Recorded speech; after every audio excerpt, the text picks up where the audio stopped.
Di tengah segaran, terdapat sebuah pulau berpanggung yang dinamakan Panti Pangaksi yang menjadi tempat untuk menampilkan berbagai kesenian. Namun, pulau kecil ini kini telah berubah menjadi rumah makan. Kemeriahan Taman Sriwedari ini juga didukung dengan adanya gedung wayang orang atau wayang wong. Pada mulanya, wayang wong hanyalah hiburan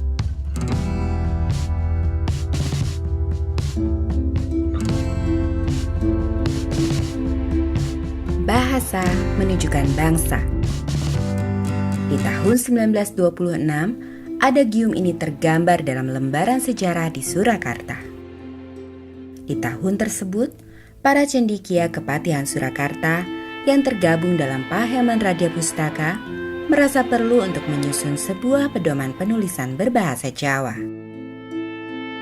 Hal ini dilakukan demi menahan tingginya laju volume cetakan yang menggunakan aksara Arab, Melayu, dan Latin untuk teks-teks berbahasa Jawa. Di tahun yang sama, mesin ketik carakan Jawa pun diproduksi.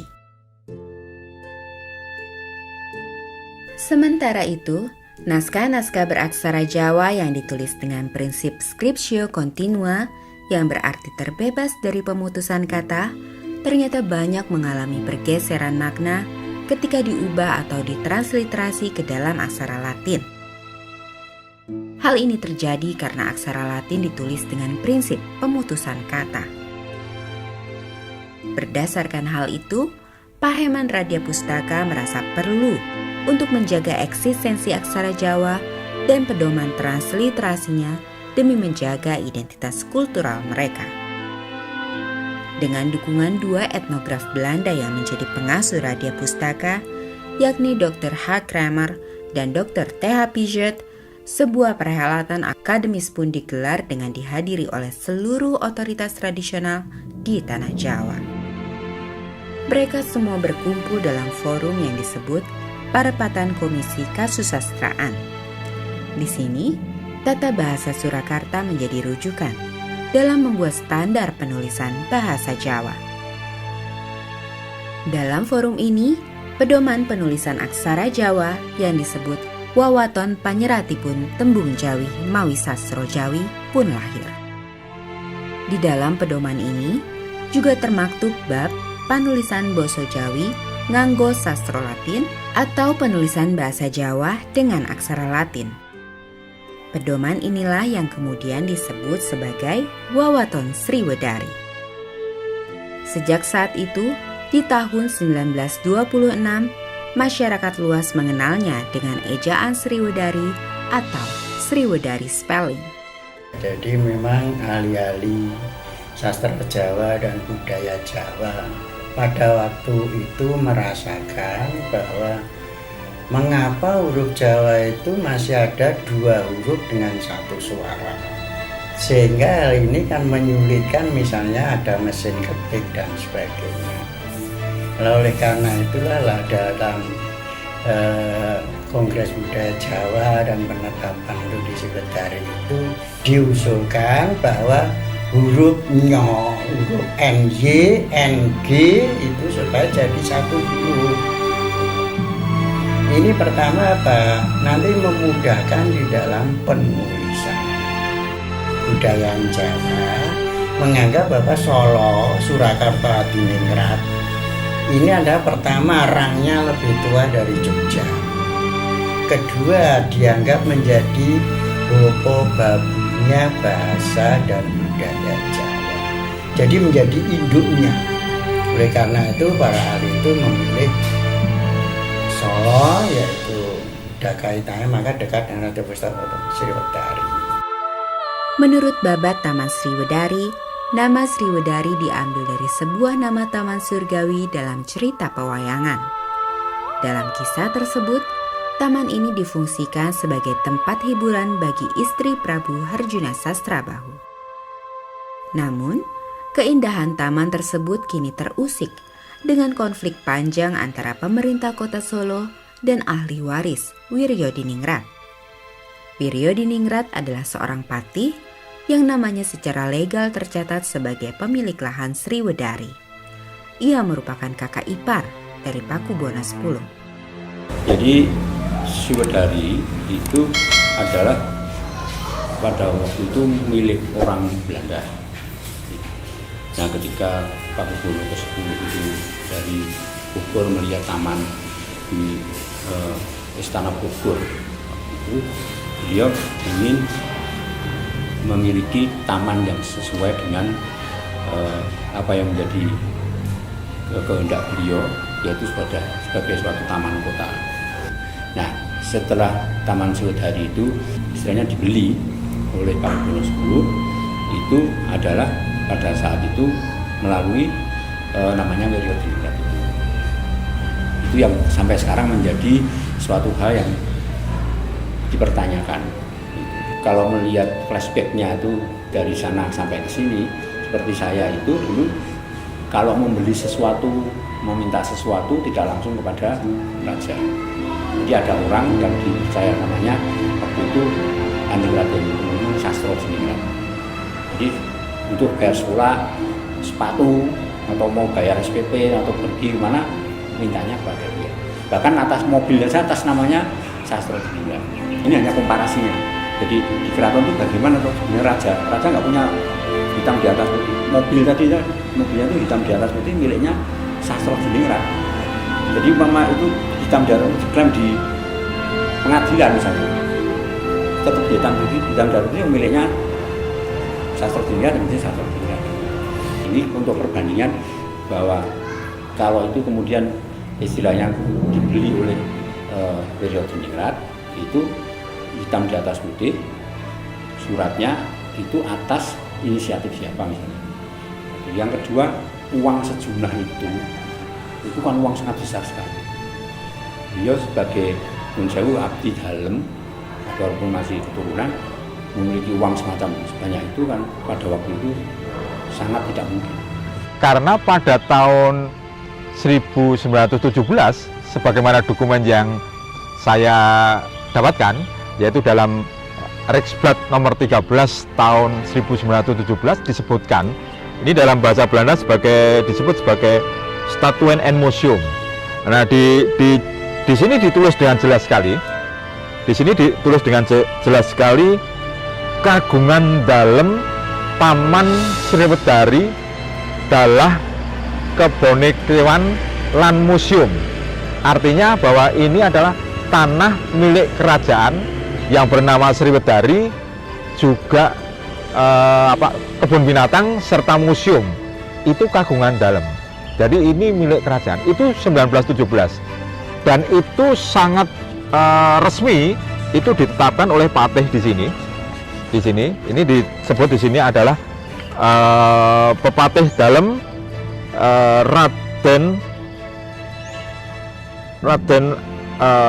Kanjeng Raden Adipati Jayanegara. Ini disebutkan itu, dan di sini dikuatkan oleh pernyataan dari Residen Solowengaga pada waktu itu pada 1917, sehingga dengan demikian secara dokumen dan secara resmi ini milik kerajaan. Tanah itu milik kerajaan. Riksblad itu adalah lembaran kerajaan. Jadi lembaran kerajaan itu mengatur apa saja. Jadi tentang kendaraan, tentang birokrasi, tentang minuman, tentang pemukiman dan sebagainya. Termasuk tentang tata bangunan. Itu ada semua. Itu sudah dibuat oleh kerajaan, sehingga dengan Riksblad itu semua tertata. Semua tertata, dan ini menjadi satu rujukan bagaimana mengelola satu pemerintahan kerajaan pada zaman Hindia Belanda di Surakarta. Ini sangat penting sekali. Jadi tanpa rujukan ini tidak mungkin kita bisa mengetahui apalagi kepemilikan tadi. Jadi kalau saya kira kalau itu memang ada satu proses jual beli dan dilakukan oleh Wiryodiningrat, itu mungkin satu pejabat yang ditunjuk untuk transaksi ini, tetapi jelas bukan pemilik. Catatan sejarah harus dirujuk supaya menjadi jelas problem itu dan tidak berkepanjangan problemnya. Siapa kepemilikan itu nanti akan jelas kalau bisa ada problem sejarah, dan dari catatan sejarah selanjutnya itu membuktikan bahwa Tanah Sriwedari termasuk yang lain itu sudah mengalami proses kepemilikan yang dulu menjadi milik Swapraja, kemudian mulai menjadi pemerintah RI yang diserahkan kepada pemerintah daerah, kemudian lagi diambil alih oleh Swapraja lagi setelah dihidupkan tahun 48, kemudian tahun 50 ini menjadi milik pemerintah kota lagi. Pada mulanya, taman ini dibangun sebagai sebuah tempat hiburan dan peristirahatan bagi pembesar Surakarta. Oleh karenanya, taman ini juga dikenal sebagai Bonrojo yang berasal dari kata kebon raja. Namun, lama-kelamaan dengan dilatari oleh politik etis atau politik balas budi di era Pakubuwono X, masyarakat di luar tembok keraton juga dapat menikmati Taman Sriwedari.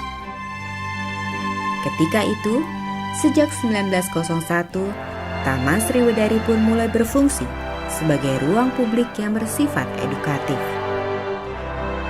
Sejumlah kursus pun digelar di Radya Pustaka yang terdapat di dalam kompleks Taman Sriwedari. Sebut saja kursus pedalangan, kursus karawitan, pameran pembuatan wayang kulit, atau pengkajian mengenai bahasa Kawi pun sastra Jawa. Radya Pustaka kemudian mendirikan Panitiboso pada 15 November 1941 dengan pimpinan Gusti Pangeran Haryo Kusumayudo, putra Pakubuwono X. Panitiboso ini menerbitkan Candrawati dan Nitiboso, majalah berbahasa Jawa yang berpedomankan pada ejaan Sriwedari. Sementara itu, bangunan Radya Pustaka ini juga difungsikan untuk menyimpan sekitar 10.000 jenis koleksi, termasuk diantaranya 173 arca batu dan perunggu yang merupakan sumbangan dari berbagai pihak. Taman Sriwedari kemudian juga difungsikan sebagai kebun raya yang mengkoleksi berbagai jenis binatang dan tumbuhan. Nah, yang aku ingat ya, ada gajah, terus macan, singa. Waktu aku kecil umur 5 tahun sampai 7 tahun, kebetulan badanku panas. Lalu aku diajak ke Sriwedari itu, Bonrojo dulu. Kita diajak ke sana, terus dibawa ke tempat pawang gajah itu. Nanti kita dari rumah sudah bawa timun, kita bawa kelapa. Nah itu untuk makan gajah tersebut. Nanti kalau kita sudah ngasih itu, baru kita ke tempatnya pawang itu, kita minta kotoran gajah itu. Itu sama pawangnya nanti aku dikasih sini. Kayak pilih dulu, aku dikasih sini tuh. Ya sudah sini kasih. Nanti setelah itu pulang, badanku sudah sembuh lagi, dingin lagi, udah panas. Tapi dulu itu, sekarang enggak, kalau panas ya obat dokter aja sudah cukup. Keindahan Taman Sriwedari ini kian dilengkapi oleh telaga buatan yang diberi nama Segaran. Segaran berasal dari bahasa Jawa Segoro yang berarti lautan kecil. Di tengah Segaran terdapat sebuah pulau berpanggung yang dinamakan Panti Pangaksi yang menjadi tempat untuk menampilkan berbagai kesenian. Namun, pulau kecil ini kini telah berubah menjadi rumah makan. Kemeriahan Taman Sriwedari ini juga didukung dengan adanya gedung wayang orang atau wayang wong. Pada mulanya, wayang wong hanyalah hiburan para elit yang dipentaskan oleh abdi dalam Mangkunegaran. Ketika pementasan seni wayang wong di Mangkunegaran mengalami stagnasi pada era Mangkunegaran VI, seni ini pun berubah dari seni elit menjadi seni hiburan rakyat. Perubahan ini terjadi atas peran pengusaha batik Tionghoa bernama Gan Kam. Gan Kam memandang wayang wong memiliki potensi untuk dikembangkan sebagai bisnis hiburan. Pada akhirnya, wayang wong yang syarat akan nilai-nilai budaya Jawa pun berhasil menjadi daya tarik tersendiri untuk Sriwedari. Sebagai ruang hiburan, di masanya Taman Sriwedari juga diramaikan dengan bioskop atau tempat menonton film yang kini menjadi gedung kesenian. Dan filmnya ya film-film seperti yang dulu disiarkan di gedung-gedung bioskop itu, tidak seperti zaman sekarang. Dan itu juga ada 2 tingkat itu, bawah dan atas. Melihat gedung bioskop yang pada waktu saya melihat itu sudah tidak ada kelas dalam kelas kasta masyarakat, tidak ada. Kelasnya ya kelas gedung itu sendiri, kelas karcis itu. Tak cukup berfungsi sebagai pusat pendidikan dan budaya, Taman Sriwedari juga memiliki sebuah stadion olahraga. Mr. Zelman dari Belanda adalah arsitek dari stadion ini. Dengan biaya sebesar 30.000 gulden, pengerjaan stadion ini memakan waktu selama 8 bulan, yang rampung pada 1933. Kemudian hari, pada 1948, dalam situasi yang tak menentu, stadion ini pun menjadi tempat pelaksanaan Pekan Olahraga Nasional pertama di Republik Indonesia. Di zaman revolusi, stadion ini juga menjadi saksi atas terjadinya tarik-menarik antara kekuasaan lama dan baru. Ia menjadi penanda bagi lahirnya sebuah peralihan zaman. Pada 12 November 1949, ia menjadi tempat penandatanganan penyerahan Solo dari Belanda ke Republik Indonesia. Penyerahan ini dilakukan oleh Mayor Jenderal Mollinger yang mewakili Belanda dan Letnan Kolonel Slamet Riyadi, mantan anggota Heiho Laut Pasukan Jepang yang mewakili Republik Indonesia.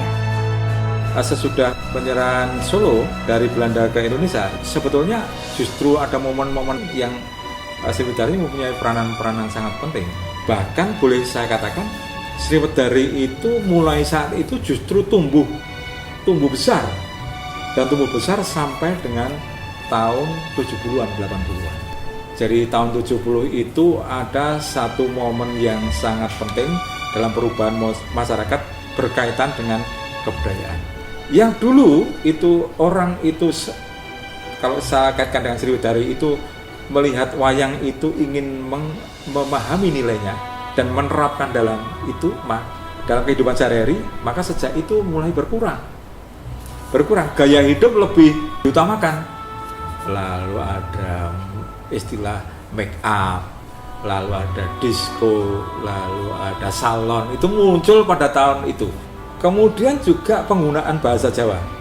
Ketika wayang itu di dalam dialognya menggunakan bahasa Jawa itu mulai berkurang. Lalu bahasa nasional, bahasa Inggris. Nah, ketika orang tidak memahami bahasa yang dipakai oleh dalam dialog wayang, maka dia juga tidak memahami nilai yang ditulis melalui bahasa Jawa. Mulai saat itulah Sriwedari mulai perlahan-lahan ditinggalkan. Sriwedari itu di pinggir jalan, tetapi yang dipikirkan orang itu sangat jauh di belakang. Dunia baru yang menyisakan jarak bagi dunia lama membuat hawa intelektual di taman ini berangsur-angsur pupus. Wajah rekreasi edukatif di Sriwedari nampak memucat, dan keceriaan warnanya terus memudar hingga hari ini. Akankah Taman Sriwedari Surakarta yang sempat menjadi penanda modernitas Jawa kemudian luruh dalam keacuhan sejarah?